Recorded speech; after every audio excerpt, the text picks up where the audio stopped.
If he does, he does. If he doesn't, it's okay. Welcome to the MasterMind Library. I am. They call me Ferdinand, the bringer of balance, leader of many disciplines, and one of your hosts of the MasterMind Library, the home of the MasterMind Book Club on FHTII.com. My co-host is not with me today. He's running around. He's playing. I'm gonna give him a break. So, as y'all know, we're in episode 143, and the current book is The Secrets of the Federal Reserve. And just for everybody at home, I haven't said it often, the MasterMind Library is an actual library that I've created. The link is down in the description if you're interested to check it out. There's a lot of great material in there from some very highly respected authors of different time frames in history, right? From different backgrounds, right? Different nationalities, different languages, right? So there's a vast amount of knowledge in that library. So feel free to grab anything that you like out of there, download it, read it right off of the server. You know, some great material in there, right? So one of the books that we're reading from the MasterMind Library is Secrets of the Federal Reserve, and today we are in chapter 2. All right, so let's go ahead and get to where we need to get to. All right, so today we're in chapter 2, the Aldrich Plan. All right, so let's dive right into it. Let's change up a couple things and make this larger. There we go. We even go with that right there. It's even better. The Aldrich Plan. Finance and the tariff are reserved by Nelson Aldrich as failing within his sole purview and jurisdiction. Mr. Aldrich is endeavoring to devise, through the National Monetary Commission, a banking and currency law. A great many 100,000 persons are firmly of the opinion that Mr. Aldrich sums up in his personality the greatest and most sinister menace to the popular welfare of the United States. Ernest Newman recently said, what the South visits on the Negro in a political way, Aldrich would mete out to the mud seals of the North if he could devise a safe and practical way to accomplish it. Harper's Weekly, May 7th, 1910. The participants in the Jekyll Island Conference returned to New York to direct a nationwide propaganda campaign in favor of the Aldrich Plan. 3 of the leading universities, Princeton, Harvard, and the University of Chicago, were used as the rallying points for this propaganda, and national banks had to contribute to a fund of $5 million to persuade the American public that this central bank plan should be enacted into law by Congress. Woodrow Wilson, governor of New Jersey and former president of Princeton University, was enlisted as a spokesman for the Aldrich Plan. During the Panic of 1907, Wilson had declared, all this trouble could be averted if we appointed a committee of 6 or 7 public-spirited men like J.P. Morgan to handle the affairs of our country. In his biography of Nelson Aldrich in 1930, Stevenson says, a pamphlet was issued January 16, 1911. Suggested plan for monetary legislation by Honorable Nelson Aldrich, based on Jekyll Island conclusions. Stevenson says on page 388, an organization for financial progress has been formed. Mr. Warburg introduced a resolution authorizing the establishment of the Citizens League, later the National Citizens League. Professor Laughlin of the University of Chicago was given charge of the League's propaganda. It is notable that Stevenson characterizes the work of the National Citizens League as propaganda, in line with Seligman's exposition. Warburg's work as the education of the country and to break down prejudices. Much of the $5 million of the bankers' slush fund was spent under the auspices of the National Citizens League, which was made up of college professors. The 2 most tireless propagandists for the Aldrich Plan were Professor O.M. Sprague of Harvard and J. Lawrence Laughlin of the University of Chicago. Congressman Charles A. Lindbergh Sr. notes, J. Lawrence Laughlin, chairman of the executive committee of the National Citizens League since its organization, has returned to the position as professor of political economics in the University of Chicago.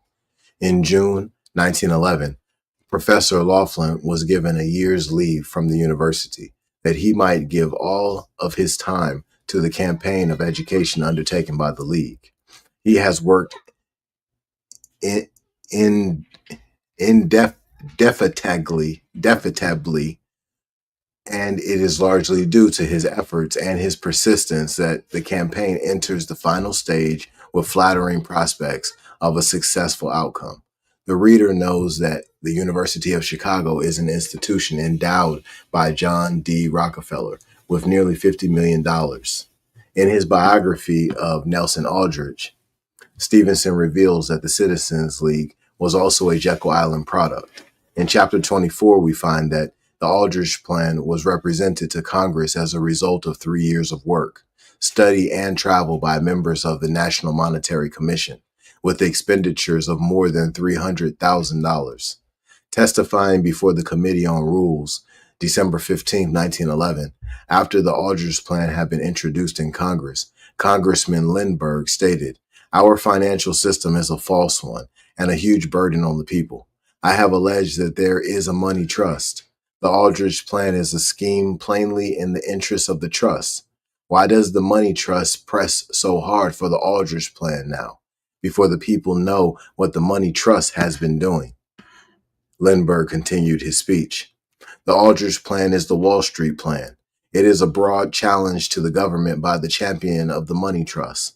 It means another panic, if necessary, to intimidate the people. Aldrich, paid by the government to represent the people, proposes a plan for the trusts instead. It was by a very clever move that the National Monetary Commission was created. In 1907, nature responded most beautifully and gave this country the most bountiful crop it had ever had. Other industries were busy too, and from a natural standpoint, all the conditions were right for a most prosperous year. Instead, a panic entailed enormous losses upon us. Wall Street knew the American people were demanding a remedy against the recurrence of such a ridiculously unnatural condition. Most senators and representatives fell into the Wall Street trap and passed the Aldrich-Vreeland emergency currency bill. But the real purpose was to get a monetary commission which would frame a proposition for amendments to our currency and banking laws, which would suit the money trust. The interests are now busy everywhere educating the people in favor of the Aldrich Plan. It is reported that a large sum of money has been raised for this purpose. Wall Street speculation brought on the panic of 1907. The depositors' funds were loaned to gamblers and anybody the money trust wanted to favor. Then when the depositors wanted their money, the banks did not have it. That made the panic. Edward Vreeland, co-author of the bill, wrote in the August 25, 1910 Independent, which was owned by Aldrich. Under the proposed monetary plan of Senator Aldrich, monopolies will disappear because they will not be able to make more than 4% interest, and monopolies cannot continue at such a low rate. Also, this will mark the disappearance of the government from the banking business. Vreeland's fantastic claims were typical of the propaganda flood unleashed to pass the Aldrich Plan. Monopolies would disappear. The government would disappear from the banking business. Pie in the sky. Nation magazine, January 19, 1911, noted, "The name of central bank is carefully avoided, but the Federal Reserve Association, the name given to the proposed central organization, is endowed with the usual powers and responsibilities of a European central bank." After the National Monetary Commission had returned from Europe, it held no official meetings for nearly 2 years. No records or minutes were ever presented showing who had authored the Aldrich Plan. Since they held no official meetings, the members of the commission could hardly claim the plan as their own. The sole tangible result of the Commission's $300,000 expenditure was a library of 30 massive volumes on European banking. Typical of these works is a 1,000-page history of the Reichsbank, the central bank which controlled money and credit in Germany, and whose principal stockholders were the Rothschilds and Paul Warburg's family banking house of M.M. Warburg Company. The Commission's the Commission's records show that it never functioned as a deliberative body. Indeed, its only meeting was the secret conference held at Jekyll Island, and this conference is not mentioned in any publication of the Commission. Senator Cummins passed a resolution in Congress ordering the Commission to report on January 8, 1912, and show some constructive results of its 3 years' work. In the face of this challenge, the National Monetary Commission ceased to exist. With their $5 million as a war chest, the Aldrich Plan propagandists waged a no-holds-barred war against their opposition. Andrew Frame testified before the House Banking and Currency Committee of the American Bankers Association. He represented a group of Western bankers who opposed the Aldrich Plan. Chairman Carter Glass: why didn't the Western bankers make themselves heard when the American Bankers Association gave its unqualified and, we are assured, unanimous approval of the scheme proposed by the National Monetary Commission? Andrew Frame: I'm glad you called my attention to that. When that monetary bill was given to the country, it was but a few days previous to the meeting of the American Bankers Association in New Orleans in 1911. There was not one banker in 100 who had read that bill. We had 12 addresses in favor of it. General Hamby of Austin, Texas, wrote a letter to President Watts asking for a hearing against the bill. He did not get a very courteous answer. I refused to vote on it, and a great many other bankers did likewise. Mr. Bulkley: do you mean that no member of the association could be heard in opposition to the bill? Andrew Frame: they throttled all argument. Mr. Kindred: but the report was given out that it was practically unanimous. Andrew Frame: the bill had already been prepared by Senator Aldrich and presented to the Executive Council of the American Bankers Association in May 1911. As a member of that council, I received a copy the day before they acted upon it. When the bill came in at New Orleans, the bankers of the United States had not read it. Mr. Kindred: did the presiding officer simply rule out those who wanted to discuss it negatively? Andrew Frame: they would not allow anyone on the program who was not in favor of the bill. Chairman Glass: what significance has the fact that at the next annual meeting of the American Bankers Association held at Detroit in 1912, the association did not reiterate its endorsement of the plan of the National Monetary Commission, known as the Aldrich Scheme? Andrew Frame: it did not reiterate the endorsement for the simple fact that the bankers of the Aldrich Plan knew that the association would not endorse it. We were ready for them, but they did not bring it up. Andrew Frame exposed the collusion which in 1911 procured an endorsement of the Aldrich Plan from the American Bankers Association, but which in 1912 did not even dare to repeat its endorsement for fear of an honest and open discussion of the merits of the plan. Chairman Glass then called as witness one of the 10 most powerful bankers in the United States, George Blumenthal, partner of the international banking house of Lazard Freres and brother-in-law of Eugene Meyer, Jr. Carter Glass effusively welcomed Blumenthal, stating that Senator O'Gorman of New York was kind enough to suggest your name to us. A year later, O'Gorman prevented a Senate committee from asking his master, Paul Warburg, any embarrassing questions before approving his nomination as the first governor of the Federal Reserve Board. George Blumenthal stated, since 1893, my firm of Lazard Freres has been foremost in importations and exportations of gold, and has thereby come into contact with everybody who had anything to do with it. Congressman Taylor asked, "Have you a statement there as to the part you have had in the importation of gold into the United States?" Taylor asked this because the Panic of 1893 is known to economists as a classic example of a money panic caused by gold movements. "No," replied George Blumenthal, "I have nothing at all on that, because it is not bearing on the question." A banker from Philadelphia, Leslie Shaw, dissented with other witnesses at these hearings, criticizing the much vaunted decentralization of the system. He said, "Under the Aldrich plan, the bankers are to have local associations and district associations. And when you have a local organization, the centered control is assured. Suppose we have a local association in Indianapolis. Can you not name the three men who will dominate that association? And then can you not name the one man everywhere else? When you have hooked the banks together, they can have the biggest influence of anything in this country, with the exception of the newspapers. To promote the Democratic currency bill, Carter Glass made public the sorry record of the Republican efforts of Senator Aldrich's National Monetary Commission. His House report in 1913 said, "Senator McVeigh fixes the cost of the National Monetary Commission to May 12, 1911, at $207,130. They have since spent another $100,000 of the taxpayers' money. The work done at such costs cannot be ignored.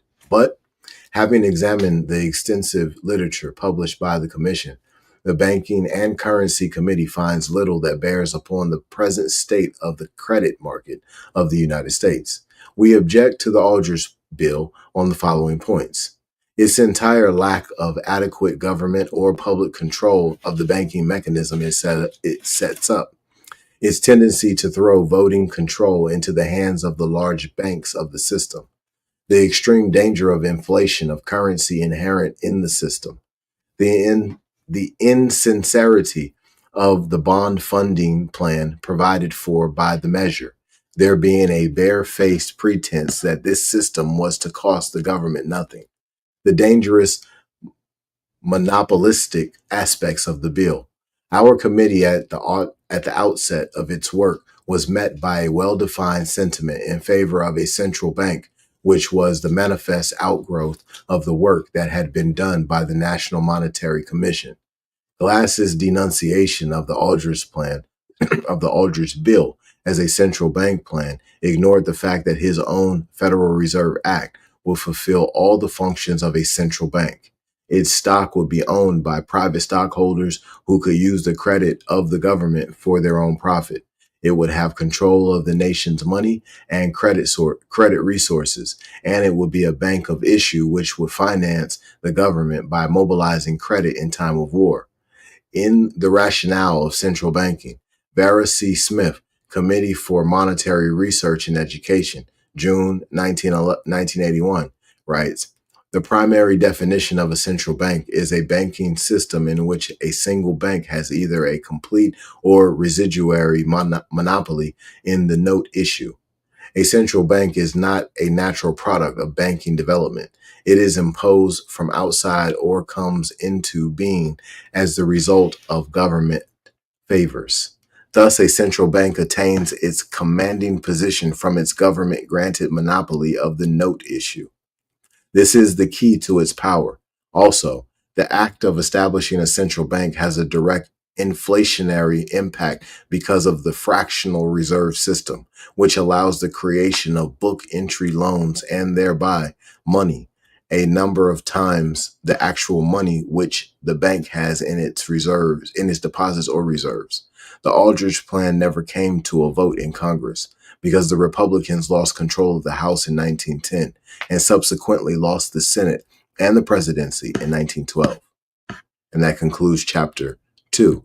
In chapter 3, we're going to come back with in chapter 3, we're going to come back with the Federal Reserve Act. All right, y'all be blessed and expose your gift.